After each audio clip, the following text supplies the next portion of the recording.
Ja, tad labdien! Kad Gvido Priņškungs pirms pāris nedēļām uzrunāja mani tieši ar aicinājumu piedalīties šajā konferencē un pastāstīt kaut ko par vecrīgas arhīvu materiāliem. Tā pirmā no manas puses tā pirmā reakcija bija īsti kā netipiska, bet cik strādāja pamatā ar vēsturiskām ēkām un darbojos tieši nevis tādā pilsētbūvnieciskā mērogā, pilsētbūvnieciskos vispārinājumos, bet tieši vairāk ar konkrētu objektu restaurāciju. Tā ir mana praksa un pieredze. Bet tomēr mēģinot šos materiālus apkopot un arī, saprotot to, tāda caurskatu materiāls, ar kuriem sanāk strādāt ikdienā, gan pie dažādu ēku pārbūvēm, gan pašu metodiku, kādā veidā tiek atjaunotas individuālas ēkas. Es konstatēju, ka ir samērā daudz paralēls gan pieejā, gan metodikā. Un tādēļ es tā īsumā pārstāstīšu gan par tiem materiāliem, kuri bija pamatā šim reģionalizācijas projektam, tad uz kā bāzes tas tika būvēts, runājot tieši par arhīvu materiāliem.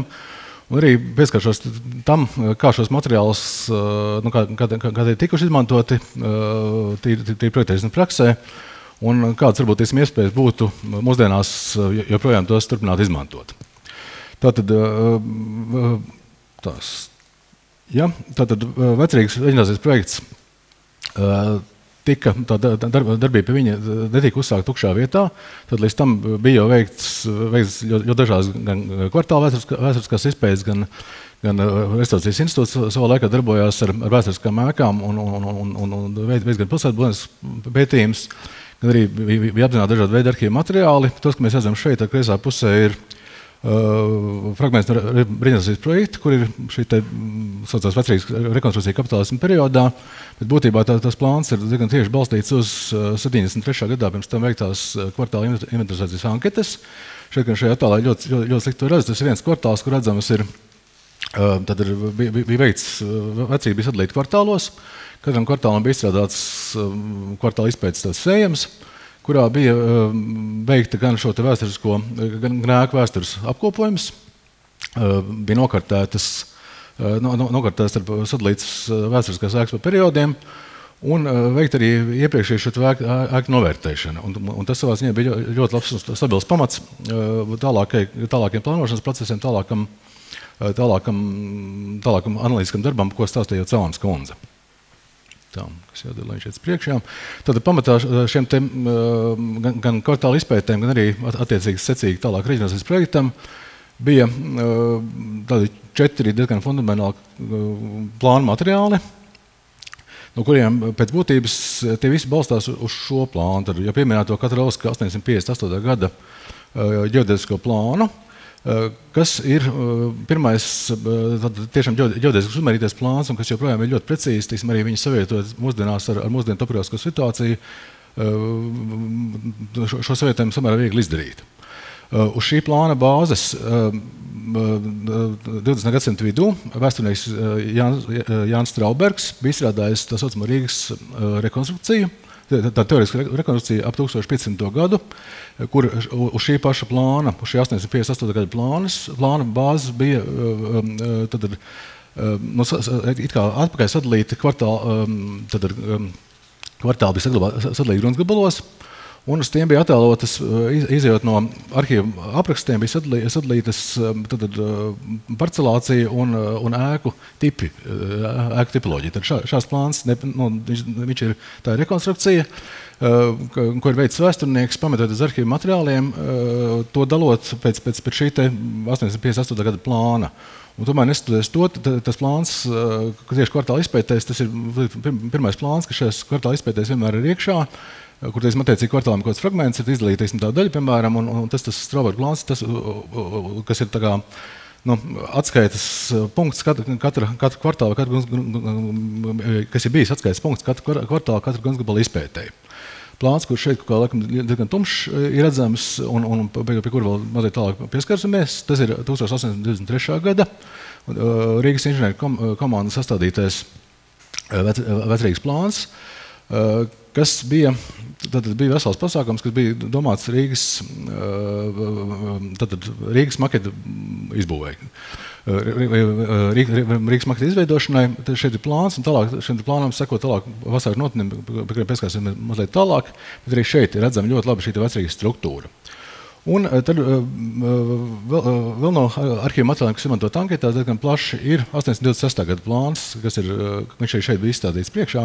Tas ir saucamā adreses karte, kur ir attēloti, tad pa gruntsgabaliem attēloti ēku īpašnieki, kur savukārt, cik šis grafiskais materiāls ir, un bez grafiskā materiāla, no vēsturiskā materiāla, samērā daudz ir apraksti, dažādas tiesu lietas, ķemerējas tiesu lietas un dažādi ēku inventāriji, kuras ir samērā pagrūti savietot tieši kopā ar konkrētām ēkām. Tad ar šiem grafiskiem materiāliem tas ir darīts, un tad ir atpazīts, kura ēka kura, un uz kura ēka attiecās kurš īpašnieks, kur maiņu, attiecīgi no tā izriet, kur ēka pārbūves, kas ir bijušas, tad ēka vērtība pieauguma un tam līdzīgas lietas.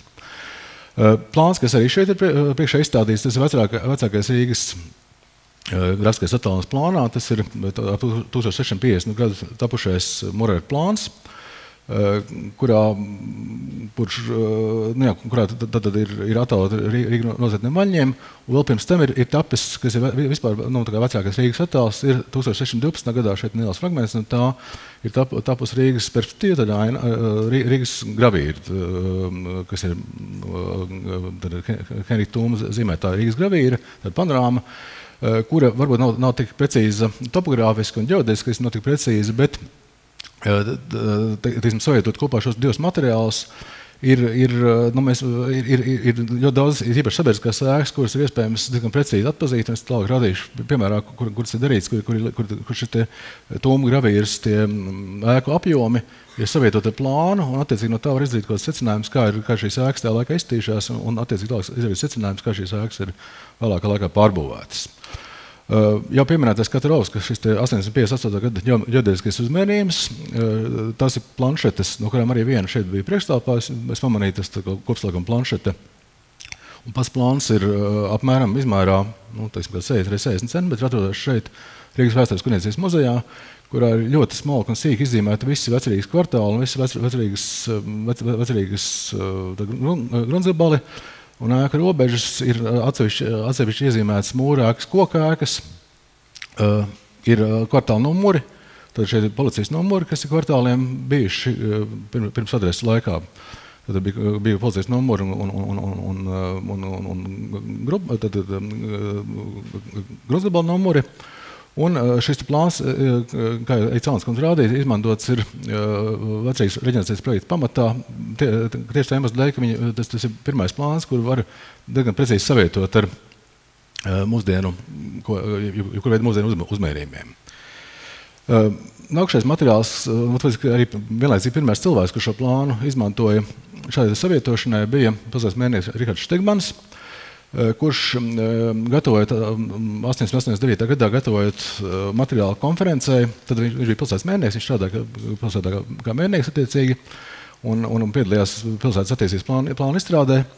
Un gatavoties konferencei līdzīgi kā šodien, kad mēs runājam konferencē, tad viņš veica savietojumu, atkal izmantoja šo pašu jau minēto Katarovska 858. gada plānu. Un uz viņu pirmo reizi uzliekot virsū iepriekš radīto Morera plānu, tātad te ir viss tas, ko mēs redzam. Tas Morera plāns šeit ir uzsēdināts virsū tādā materiālā. Un to pašu viņš izdarīja 863. gada plānu, kurā parādījās pilsētas attīstība. Un uz tā bāzes attiecīgi, tā bija tā teoretiskā bāze tolaik pilsētas attīstībai un pilsētas attīstības plānošanai. Un līdzīgā veidā šie plāni bija bāze arī reģenerācijas projektam, un gribētu domāt, ka arī šāda praksa, tā secība pie sākumā, kad tiek apzināti un izpētīti vēsturiskie materiāli, grafiskie materiāli, un tālāk uz tā bāze tiek veidotas kaut kādas tālākas attīstības priekšlikumi, ka tā praksa turpinās un turpināsies joprojām nākotnē. Mazliet atsevišķa tēma, kur es gribētu pieskārties, kas varbūt tieši nav plāni un tādu fasāžu attēli, bet kas ir kas zināmā mērā tas ir arhīva materiālu kopums, kas veido mūsdienu vecīgs izskats. Ja mēs runājam par vecrīgu kā viduslaika pilsētu būvniecības pieminekli, apakšā ir viduslaika pilsētu būvnieciskā struktūra, bet vecrīga ir ļoti būtiski pārveidot vēlākos laika periodos, un cits starpā ļoti daudz ēkas vecrīgā ir būvēts pēc tā saucamajām paraugu fasādēm. Tātad paraugu fasādes, kuras Krievijas impērija ievies 810. gadu, ir bijis pētījums, ko veikuši ir Andrejs Holcmans kopā ar vēsturnieku Aleksandru Jansonu.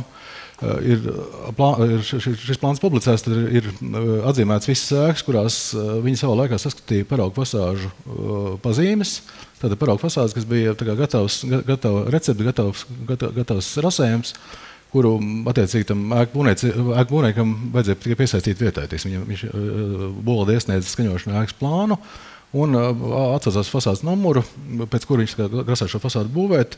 Un diezgan labi piemēri ir Pils ielā, mazajā pilsētā 4, tad šis te mazās starpbūvijas ir Jākaba baznīca un konsistorija, kur ir nepārprotam redzams tas, ka tas ir būvēts pēc šīs paraugu fasādes. Tad ir Jākabīla 26, kur blakus tā jaunā māka šobrīd ir atjauno. Tad arī šajā ēkā ir nepārprotam redzams paraugu fasāžu pazīmes.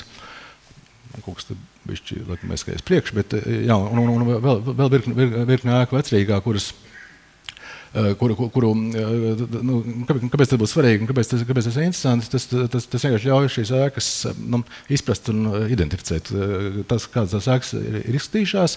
Un attiecīgi, jo mēs labāk izprotam kādu objektu, jo vieglāk to ir projektēt un ko viņi darīt un darboties.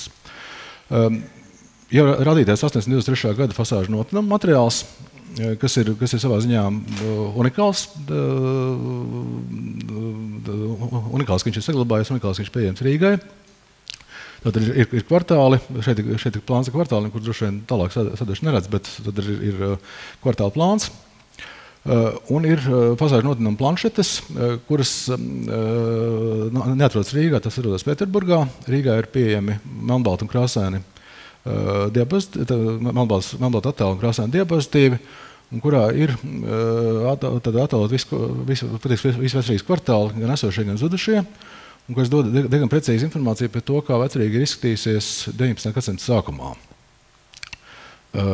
Un ēkas, tad es paņēmu fragmentu, tas konkrēti šī, teiksim, Jāņa iela vecrīgā, kur redzams ir fasāžu notinuma, kāds ir attēlots 823. gadā, un kāds izskatās mūsdienās. Tie rasējumi, šie notinumi nav ļoti precīzi, tādā ziņā, ka viņi vairāk attēlo ēkas apjoms un, teiksim, logu dalījums un šādas lietas, bet, teiksim, tas ēkas dekoru un sīkām lietām tur ir diezgan liels neprecizitātes, bet tomēr tas dod tādu ieskatu, kā izties vecrīga pirms 200 gadiem jau. Tālāk, ejot pa arhīvu materiāliem uz priekšu, tad ir divas panorāmas fotogrāfijas, kas ir savā ziņā sistemātiski, divos ar 20 gadu, 30 gadu atstarpu uzņēmums no Doma baznīcas. Tad tas panorāmas, kurā redzam visu Rīgu, tad mēs redzam 860 gadu Rīgu šeit vēl ar pilsētas vaņiem un ar nocietinājumiem, tad augšējā šie divi attēli, bet attēli visām pusēm. Tas ļauj tikai noteikt vecrīgu visu pēc idejas, ja varētu saprast visu vecrīgas kopsakarību kaut kādu. Un otrs 19. gadsimta beigās attēls, kas ir arī no šīs pašas Doma baznīcas pulksteņa platformas. Es zvanu balkonu. Uzņēmts ir tad uz visām pusēm, kur mēs redzam, kā vecrīga izties šajā laikā. Un tālāk te būs, laikam, pāris attēli, attiecīgi savietot to situāciju mūsdienā, mēs varam spriest par pārbūvēm un saprast, kas kurā vietā ainavā ir mainījies vecrīgas ainavā. Ir aerofotogrāfijas, kuras ir daļai apzināts īstenībā. Ir daļa no aerofotogrāfiem, kas atrodas kino fotodokumentu arhīvā.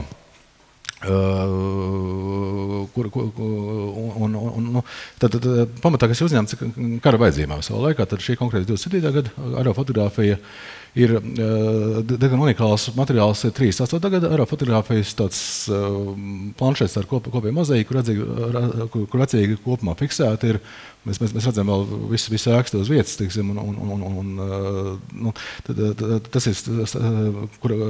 ir aerofotogrāfijas, kurā ir fiksēta vecrīga, un arī cits starpā visi Rīga un Pārdaugava, bet šobrīd mēs par vecrīgu vairāk runājam. Tad fiksēta vecrīgas to brīdi, ka aizstājās pirms kara postījumiem, pirms lielajiem vecrīgas pārbūvēm, kas bija 30 gadu beigās, kas notikās. Runājot par šo materiālu, digitālu izmantošanu, teiksim, to iespēju šos materiālus izmantot mūsdienās, ir, teiksim, kad būtu nākotnes iespēja, nākotnē, ko būtu noteikti vērts darīt, būtu teiksim, runāt ar tādu nacionālu biblioteku vai pilsētas arhitektu birojas, teiksim, šos materiālus vietot kopā, ir pastāv dažādi internetu zinēji saucamie, uz kuriem, teiksim, var tās kartes ļoti precīzi savietot, un kas attiecīgi atvieglo šo materiālu izmantošanu tieši tādā ikdienas praksē. Tad, šeit ir savietots, piemēram, mūsdienu situācija ir 19. gadsimta otrās puses plānu. Šāds materiāls jau ir pieejams internetā. Droši vien būtu interesanti arī šo pašu arhīvu materiālu, šo aerofotogrāfiju tādā pašā veidā savietot. Tad par savietošanu nav jauna metode. Savietošana ir izmantota, tad kreisā pusē augšā attēlā ir Vilhelma Neimaņa savietojums, kas ir attiecās Marijas Magdalēnas baznīca un Jākaba baznīca.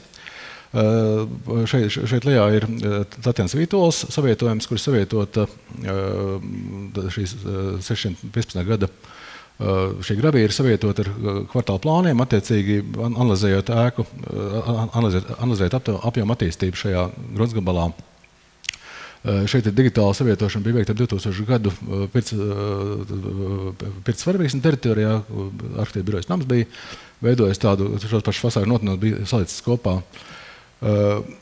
Un, teiksim, tā plašāka savietošana bija veikta pavisam nesen Marijas Magdalēnas baznīcai, arī tad ir šī Nemaņa gravīra, ir Merijāna gravīra, ir Molīna gravīra, ir Murer plāns, ir 18. gadsimta beigu plāns, un tos viss savietot kopā ar vēsturiskās izpētes materiāliem, precīzi varēja konstatēt, kuras ēkas daļas ir nojautas, kuras pārbūvētas, un attiecīgi tas ļauj vienkārši atbildīgi pieņemt lēmumus projektēšanas laikā. Savietošana tika veikta pavisam nesen arī Jēkabielā 2. Tātad bija ēka, kur mēs netālu no Doma laukuma, ēka, kur šobrīd izstās ļoti monolīta un tāda viengabalaina. Īstenībā tā ir ēka, kas sastāvējas no 3 vai 4 atsevišķām ēkām, un kas savukārt tad šī savietošana ļāva izprast šīs ēkas pamatu sēšanās iemesli, tā ēka nenormāli plaisā īstenībā, un, kas varbūt fasādē īsti nav redzams. Ir izmantot savietošanu būvapjomu un fasāžu atjaunošanā. Tad šeit ir 2 piemēri, kas ir mazā Jaunēl 5 un Arsenāl 3 fasāžu. Tad ir fasāžu notinamos. Šī ēka pēc atjaunošanas ir, kā izskatījās fasāde ar centrālo portālu un tam līdzīgi. Ir izmantot arī apjomu atjaunošanā mazos laukumos, tad tā ir Trokšņa iela. Jāgam Trokšņa ielas stūris, Saeimas ēka, kur šeit bija zudus abūve. Un tā ir vieta, kur abu atjaunot tieši pēc fasāžu notinamiem, pēc fasāžu notinamiem materiāliem, vienkārši iebūvēja tiekšā ēku, un, manuprāt, viņi neslikti tur sēž. Un tagad tā pārējot pāri par vēsturiskiem plāniem un turpinot šo pašu savietošanas tēmu, tad ir plāni, kuros ir. Es vienkārši ņēmu par pamatu šo pašu vecrīgas reģenerācijas projektu šo plānu un teiksim, mēģināju tagad salikt tās vietas un tās daļas, kas ir vecrīgās zudušas, un kā vecrīga secīgi no sava šī auduma ir zaudējusi kvartāls un abūve.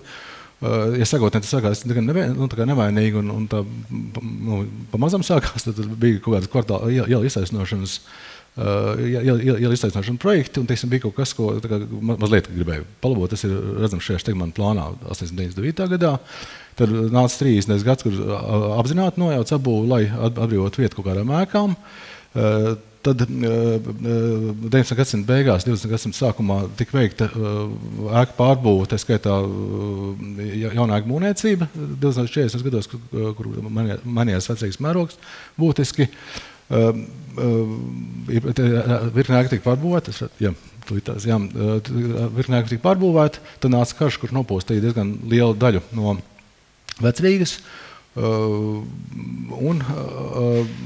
Te mēs esam pie tāda diezgan tāda diezgan parāiba, tā deķa varētu saukt, diezgan parāibas paletes, kuras nākotnē patiesībā mūsu rokās, un tas ceļš, vai mēs atjaunosim kaut ko, kas ierakstīsies šajā Vecrīgas audumā un iesim pēc līdzības principu un pēc tādas samērības principu, vai atjaunosim kaut ko konstatēnu. Tā tas viss ir mūsu rokās. Tā kā, lai mums veicās. Paldies!